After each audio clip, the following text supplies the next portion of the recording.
Shalom, mes bien-aimés dans le Seigneur, c'est votre frère Lubin. Nous disons Dieu merci parce que il fait nous dormir, nous lever, il fait nous sortir, nous entrer. Avant que je sorte matin, je ne sais pas pourquoi Dieu m'a mis à cœur de partager avec vous ce morceau. Je ne sais pas pourquoi. Mais je ne sais pas pourquoi Dieu m'a mis à cœur de parler de l'importance du sel. Pourquoi nous sommes le sel de la terre. Wow, c'est bon, c'est bon. Pourquoi nous sommes le sel de la terre. Bref, ne pas remplir le temps devant nous, on a fait ça bien rapide. Mais bien aimé dans le Seigneur, je vous salue au nom de Jésus, c'est votre serviteur Lubin, comme vous faites le constat. Bien. Et bien aimé, vous savez que euh, pourquoi en réalité nous sommes le sel de la terre. Nous allons voir, pas vrai? Pourquoi? Mais bien aimé, le sel est l'image de l'alliance qu'on a avec Dieu. Ça c'est français. Sel, c'est un symbole, c'est un type d'alliance que Dieu fait avec l'homme. Je vais le prouver.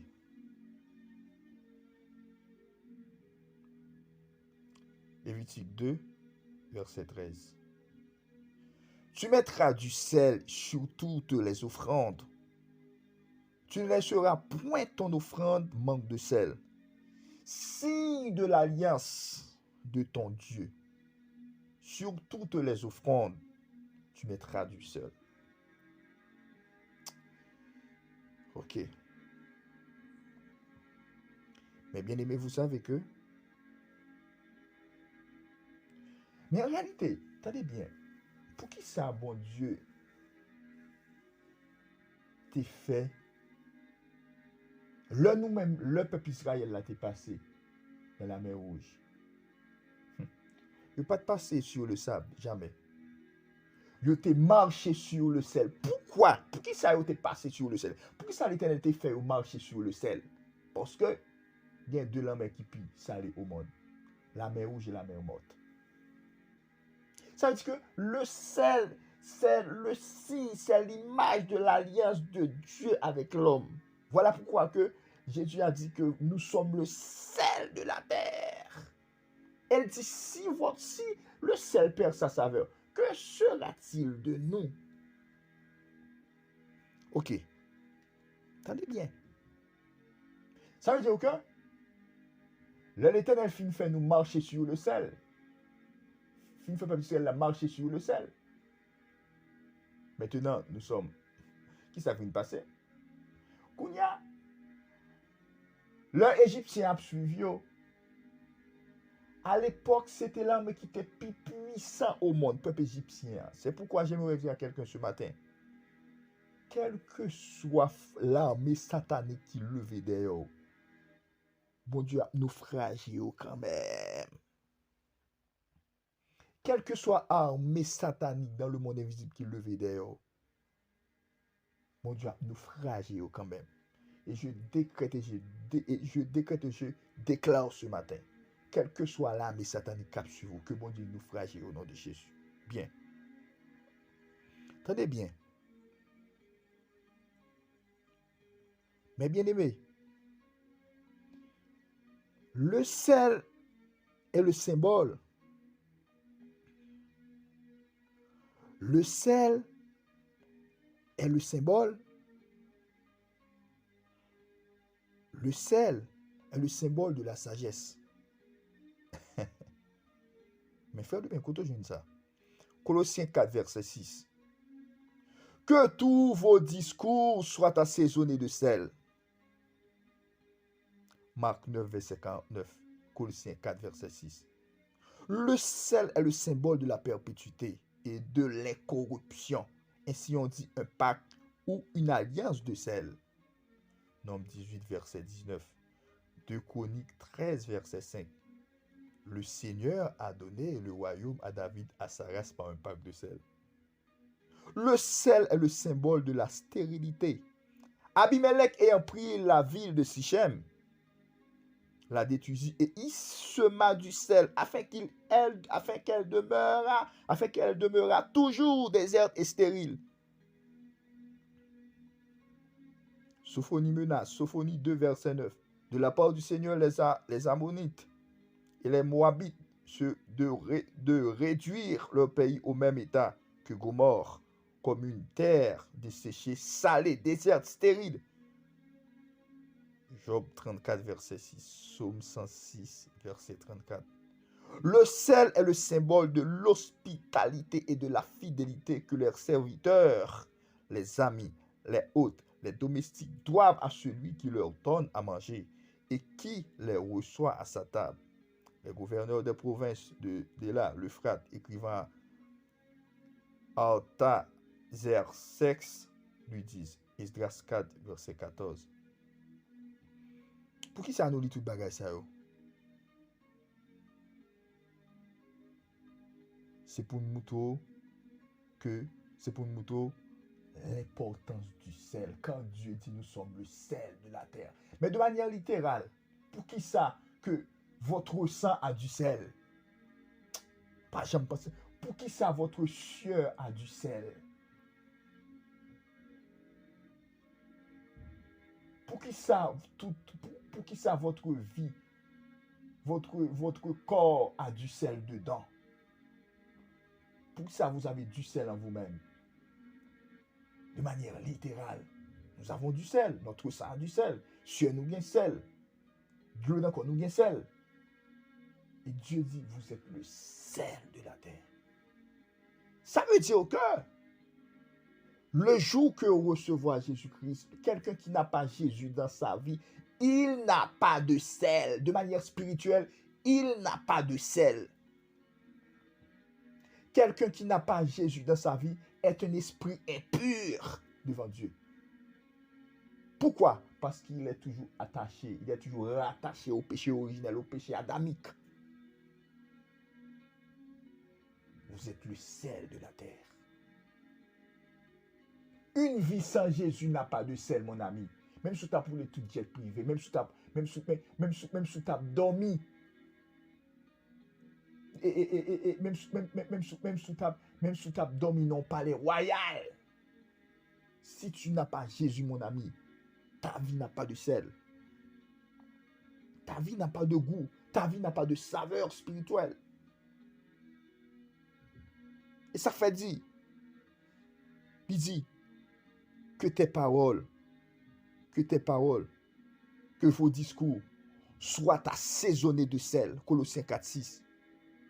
La qualité de la parole, qualité de parole que vous avez dit, qualité de parole que vous avez émettre, qualité de parole que vous sorti en dedans. Tu parles, c'est comme tu parles de l'esprit. Parce que parole ou pas seulement parole, mais parole c'est esprit et vie. Elle dit parole ou bien ou parole ou qui a réconforté. C'est pourquoi dans la Bible, la parole, c'est pourquoi la Bible, il représente la parole comme une épée qui sortit de la bouche. Parce que la parole sont épée à double tranchant. Pour qui ça épée a pas sorti dans la bouche qui sorti? En réalité, je viens comprendre que l'on prêcher l'évangile, c'est pas eux-mêmes qui convainc le monde. C'est épée qui sortit dans la bouche, qui c'est la parole qui convainc le monde. C'est pourquoi on ne force pas les gens. Mon ami, Jésus est mort. Jésus est mort pour vous. Laissez le Saint-Esprit faire le travail. En pile fois, nous ne prend pas le Saint-Esprit. Non, absolument pas. Jamais pas. Pas jamais essayer de faire ça. Ou parler. Mais c'est le Saint-Esprit. Parce que tu es le canal par lequel Dieu passe.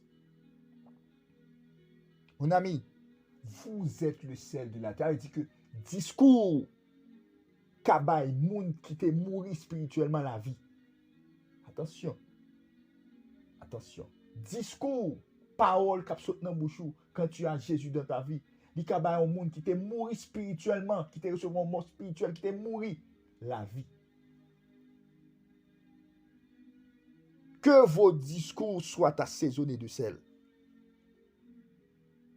Alors pour discours assaisonnés de sel, Jésus dit, si vous m'aimez, gardez mes commandements.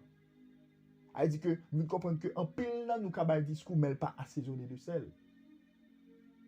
Parce que pour assaisonner de sel, il y a un ensemble de principes qui régit pour parler assaisonner de sel. Et ça fait un petit moment, dit ça, un grand prédicateur qui a prêché, qui a parlé de la sainteté, mais qui ne sont pas saints. Elle dit que gon ensemble de principes qui régit pour pouvoir assaisonner de sel. Si que ou même ou pas marcher dans le principe ça, ou pas assaisonner de sel. Ça veut dire que yon discours qui assaisonné de sel, c'est un monde qui pas parler selon lui-même, c'est un monde qui parler selon le Saint-Esprit. C'est un monde que mon Dieu joue un plaisir dans mode de vie que la mener, c'est un monde qui mène en vie, qui vit son parfum de bonheur dans la présence de Dieu, et puis discours assaisonné de sel. Ça veut dire que le sel est le symbole de la perpétuité et de l'incorruption. Nombre 18, verset 19, de la perpétuité.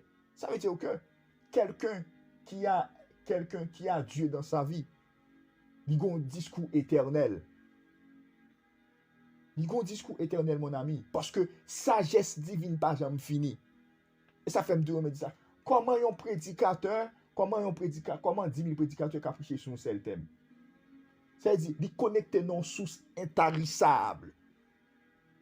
Il a un discours éternel. Parce que si je vis, ce n'est plus moi qui vis, mais c'est Christ qui vit en moi. Mais qui est Christ? Le Dieu éternel. Il dit, on va puiser dans l'éternité, ou connecter dans l'éternité. Pourquoi? Parce que Dieu est éternel. Mon ami, nous sommes le sel de la terre. Parce que,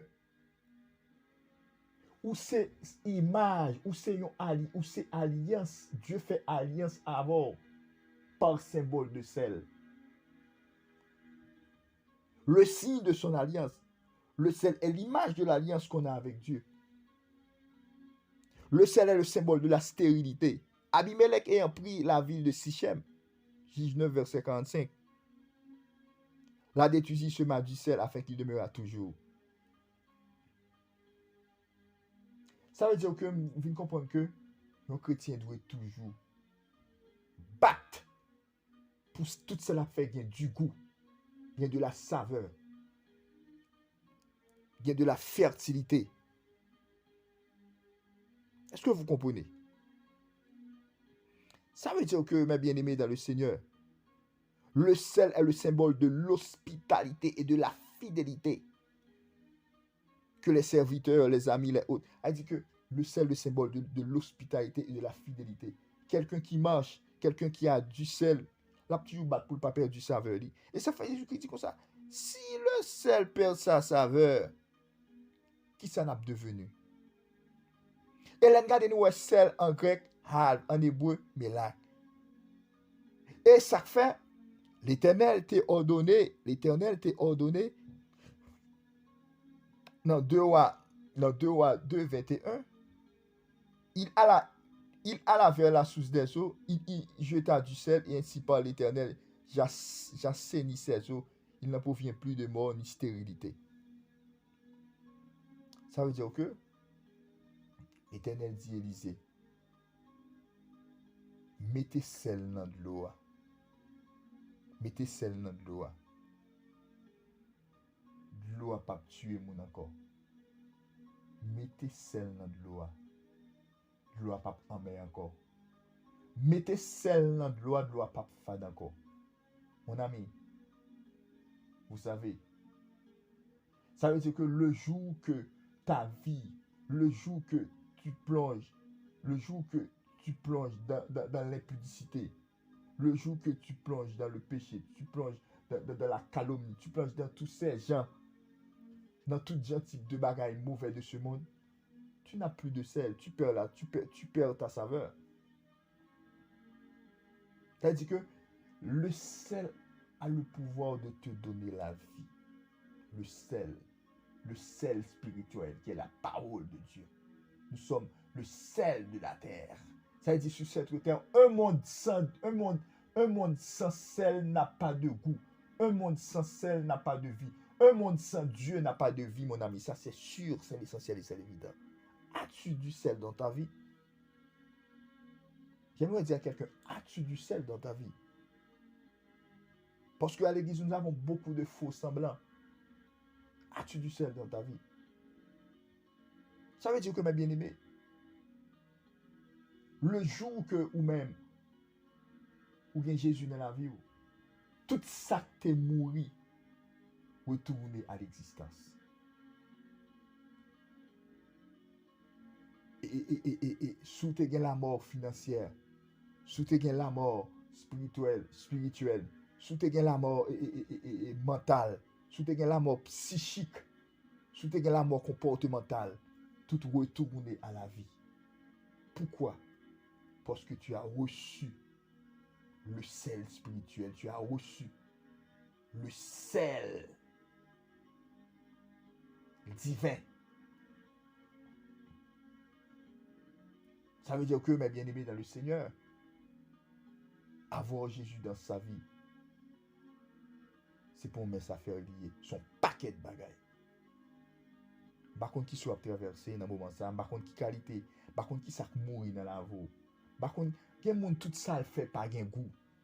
Vous savez que il y a un pile monde qui gagne un pile l'argent, mais cap chercher son sens by tête, cap chercher un goût by tête, mon ami, ou man kon bagay mon ami, ou besoin de Jésus frère. Parce que si tu n'as pas Jésus, ta vie n'a pas de goût. De manière spirituelle, ta vie n'a pas de goût. Ta vie n'a pas de saveur. Tu as besoin de Jésus, mon ami. Pourquoi? Parce que celui qui me suit ne marchera pas dans les ténèbres.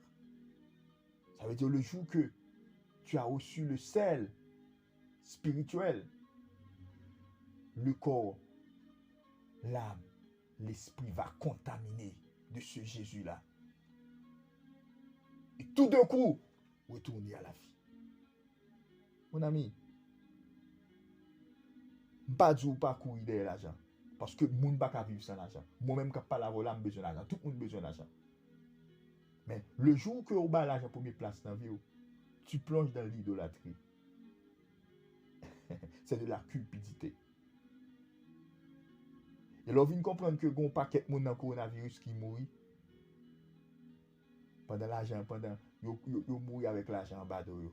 Pourquoi ce n'est pas l'argent premier dans le monde là? C'est la santé d'abord, c'est Jésus d'abord. La santé spirituelle, c'est Jésus d'abord. Et on vit qui est contaminé par le péché. Pas qu'à gain sel. On vit qui est contaminé par la haine.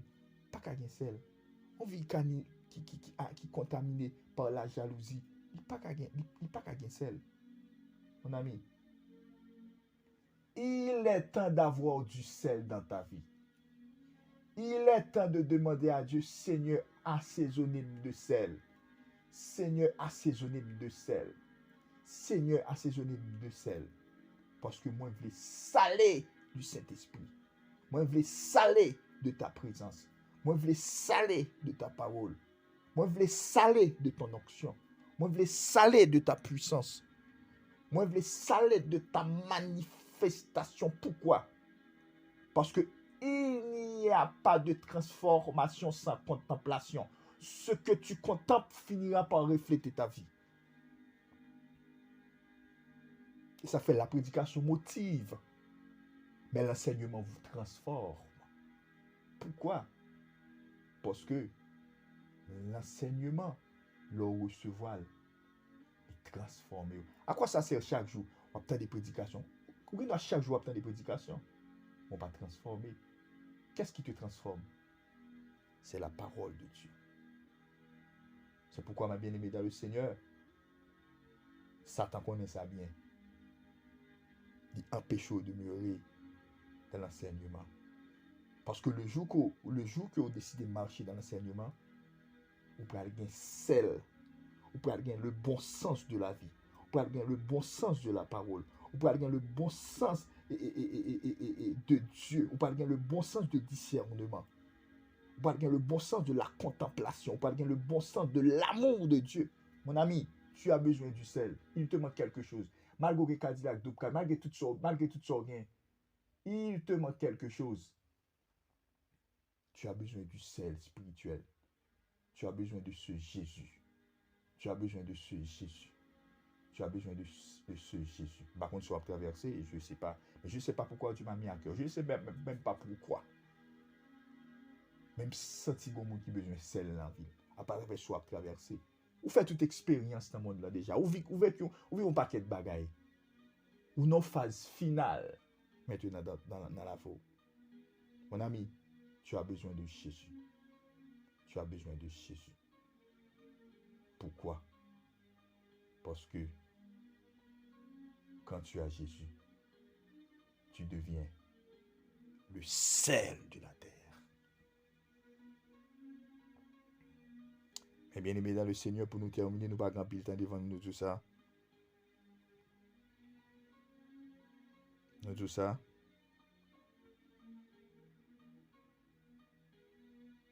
Appelons un dernier verset pour nous terminer. L'Éternel dit à Moïse, prends des aromates, du stacté, de l'ongle odorant, du galbanum et de l'essence pure en partie égale. Tu feras avec cela un parfum composé selon l'art du parfumeur. Il sera salé, pur et saint. C'est dit, ça veut dire que le sel est le symbole de la purification.